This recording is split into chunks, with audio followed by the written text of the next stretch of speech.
Let me see the raise of hands of Mortal Kombat fans. Woo! All right.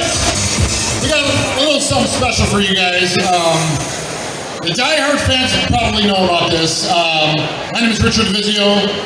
I'm in Mortal Kombat 1, 2, 3, and 4. I play 4 characters. Kano rips the heart out. Baraka. Cabal and Quan Chi. Now, between Mortal Kombat 3 and Mortal Kombat 4, we did a little game called Mortal Kombat Mythologies, the Sub-Zero Mythologies.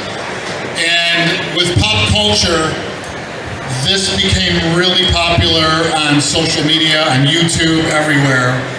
And what they did, they weren't able to do in the first 3 games because they just didn't have the memory for it. But in Mortal Kombat Mythologies, we actually filmed some videos that were in between the game scenes, and if you were good enough, you could get to these levels and you'd be able to see some acting that us original actors did. So we're gonna do those lines for you today live. This has never been done, and we're doing it in front of you, Fayetteville. We're probably gonna need some help, so I'm gonna choose someone from the crowd. So if anyone wants to be an actor all or those cosplayers, not scared, we're gonna do this. So I want to mention my co-stars that are here today. John Turk, who played Sub-Zero. John Turk, come on up here. Put your hands together. Turk. Leah Montalongo. Serena Sindel. yeah! I got to mention Carrie Hoskins is here too as well. Just want to say hello to her. That's Sonia, right in the front here. Alright, so the first scene we're going to do here, I think we're going to need a Grandmaster to do this scene. So, I know there's a Mortal Kombat fan out here. His name is Justin Deering. Justin, can you come up here, please? He's going to assist us and be the Grandmaster for this scene. So, we're going to have fun with this. Hope you enjoy it.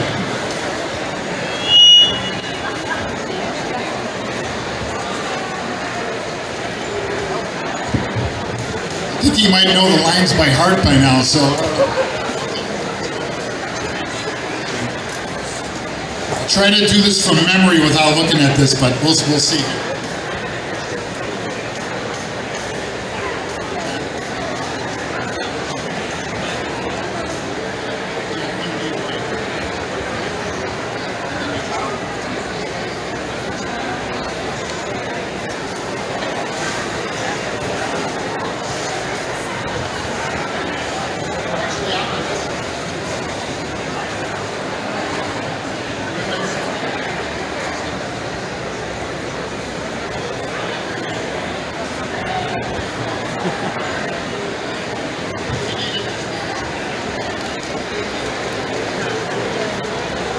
We only got 2 mics, so we're gonna share the microphones. Okay, here we go. And action.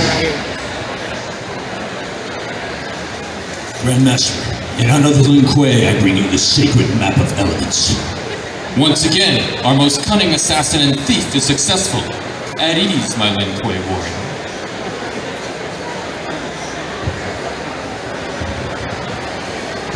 Greetings! I see the ninja's been successful in retrieving my map, as I have foreseen. Let's get something straight. I am not a ninja. I am Lin Kuei. Scorpion was a ninja. Ah, yes, your Japanese counterpart. How unfortunate that you happened upon him in your battle with those pesky Shaolin monks. Scorpion was tipped off. He knew I was going to that temple. If he wasn't there, there wouldn't have been a battle. You are responsible for this, sorcerer. Well, I've also retained Scorpion services. In case you failed, I needed some assurance. The peace of mind almost cost me this mission. Enough! Quan Chi, tell me, what about our payment? Oh yes, I almost forgot. The bones of your arch nemesis and leader of Scorpion's ninja clan. That's where I drop a bag of bones. Our ancient foes, vanquished in one transaction. And I've personally made certain that every last remnant of his clan has been eliminated. Forever. You see, Sub-Zero, you can trust a sorcerer sometimes. Now, you will use this map on your next mission. Quan Chi has once again retained your services. This map you stole. It leads the way to a temple which predates man's recorded history on Earth. The Temple of Elements has been hidden in what is now known as the Himalayan mountains of Nepal. This map is the only evidence of its existence. Fine, I'll get to the temple, and then what? What then? A small amulet. Worthless to you, but let's just say it has great sentimental value to me. If it's so precious, why don't you get it yourself? I cannot enter the temple until the 4 elements within its walls have been defeated. And I'm not on the best of terms with the gods of your realm, especially your god of thunder.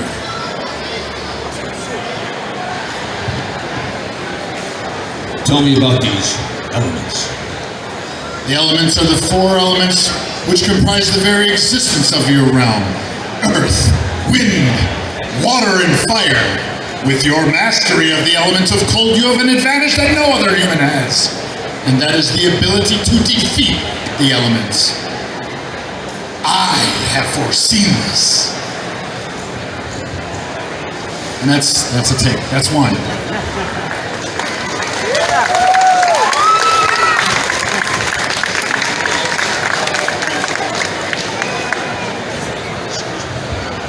All right, what are we doing next year? Oh, Serena. Oh. Okay. Oh. Oh boy, I think I could do this one without this paper here. So, I need a chair. That's what I You need. need a chair. I need a chair. So this is. Can you read the setup of the way the temple is? The lead-in. That was great. This is when Serena comes to inform Quan Chi that I guess Sub-Zero's on his way. So from high atop a tower. Yeah. Okay. All right. High atop a tower, overlooking the prison's crushed gates, 3 figures watch as Sub-Zero makes his way to freedom. They are Quan Chi's personal assassins, Serena, Kia, and Jataka. Sounds good. Okay. Shinnok's pyramid looms over the dark horizon. Its size accentuates the round shape of the hellish planet. Quan Chi's sanctuary, Shinnok's pyramid. Within its walls, Quan Chi is well aware of Sub-Zero's plight. He is admiring Shinnok's amulet as Serena enters his sanctuary.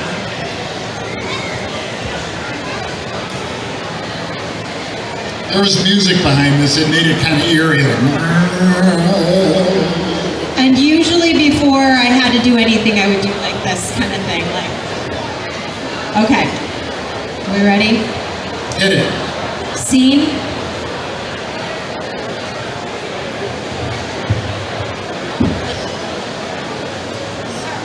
Sir, a mortal. She messed up already. Not just Go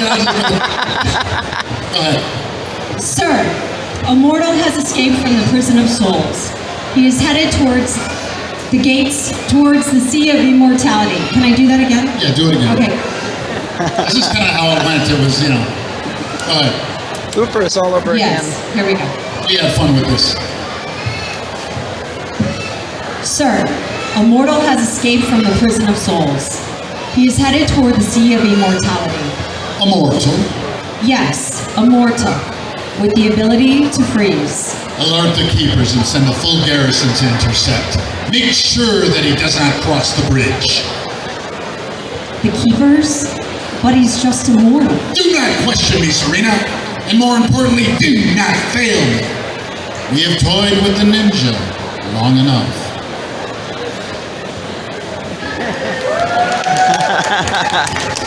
There were a couple of scenes we did with this, and the first time we did it, I think I said, instead of the ninja, I said the linja.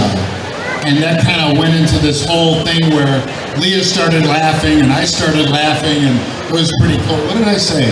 Well, then there was also this like very intense like when you came to deliver your first line, and then there was this long pause, and I forgot my line, and you hear in the back. Yeah, and then I forgot my line. So hard. I think you told me I sucked. I did tell you you suck. Yeah. Because he forgot his line and I finally remembered mine. So And I said, do not question, and I said, forget it, right? Right. And I said, we have toyed with the ninja. Oh, forget it. We, you, me, everybody in this. I can't say the word. In this effing room. Yeah, what was interesting is Rich and they had us in, I don't know if you remember the game, but they made us continually do a circle around each other. Oh yeah. He had these giant spikes coming off his costume. And a couple times he turned a different way and I did. Got like a spike in my eye like Did you really? I didn't know that. Yeah. Oh, wow. And he slammed into the camera once. Are you sure that I didn't get you in this eye? Because he does have a scar here. Yes, you did. You got me. See? Scarred my eye. Yeah, see? That's how it went. Anyway. Should we take some questions? Yeah, does anybody have any questions? Anybody out in the audience have About any any questions filming for or us? anything like that? Like, you were wondering about? Like, how long it took or how we got these jobs? How we're still standing. Okay, who's the guy in the purple jacket back there? Come on up here.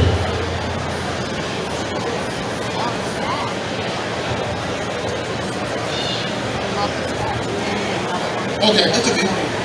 Yeah, bring him up here. What's your question? So I was just wondering, how was it doing like the whole photography stuff for like the first few games back when you guys did it? The question is how was it when we did the first couple of games? It was fun. You were able to work with your friends and work on something that was creative. We did not know that the game was going to turn out to be, something that was a worldwide phenomenon. But a lot of pizza we ate, and it was an 8-hour shoot sometimes. So a lot of food, ordering out, and just being creative with your friends. In front of a camera and coming up with things on the fly, which was pretty cool. But very enjoyable experience, and I'll never forget it. John?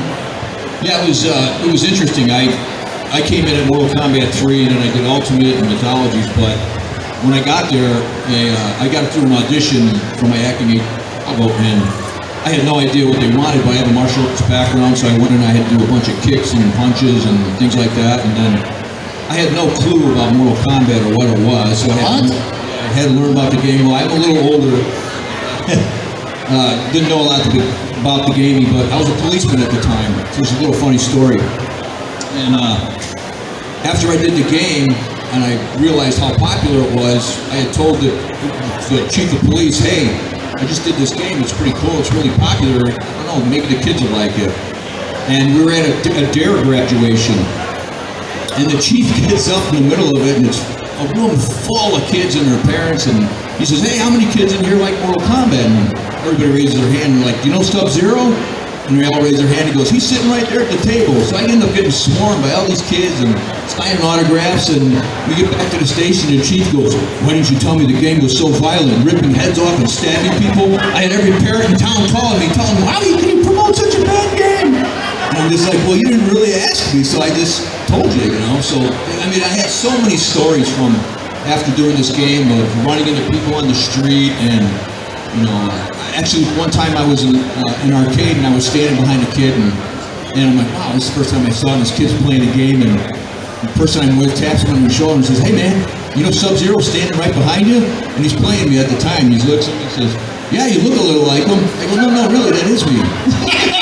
He goes, what the heck? And the next thing I know, I got swarmed by a bunch of people then too. So, I mean, the list goes on and on of just cool things that have happened, and along the way, everybody we've met. I just want you guys all to know we really appreciate your support. Without you guys, we would be nothing. And it's funny how every one of you that gives me a story, we relive everything through you. And so many of your stories are heartwarming, and so many of them are just really fun to hear. And like that's one of them that I had. So whenever you see me, or if you don't see me on Instagram, if you have a story, I love to hear them. They're all really so heartwarming and fun to hear. And again, thank you for your support.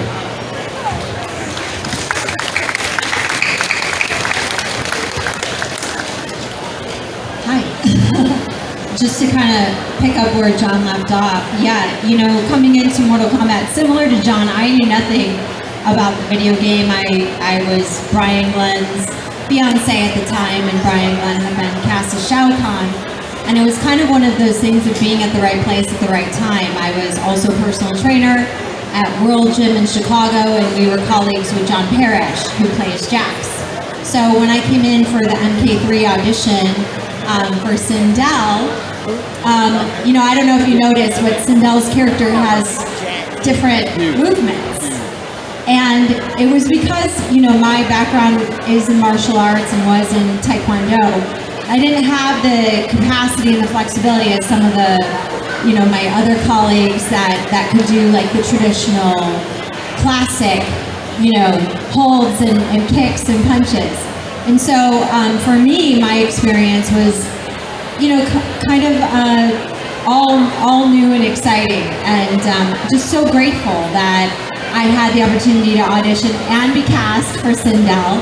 And maybe some of you know, Brian and I were actually engaged at the time, and we would get into, you know, relationship fights, and we would come home and fight. And I would be Sindel, and he would, you know, be Shao Kahn.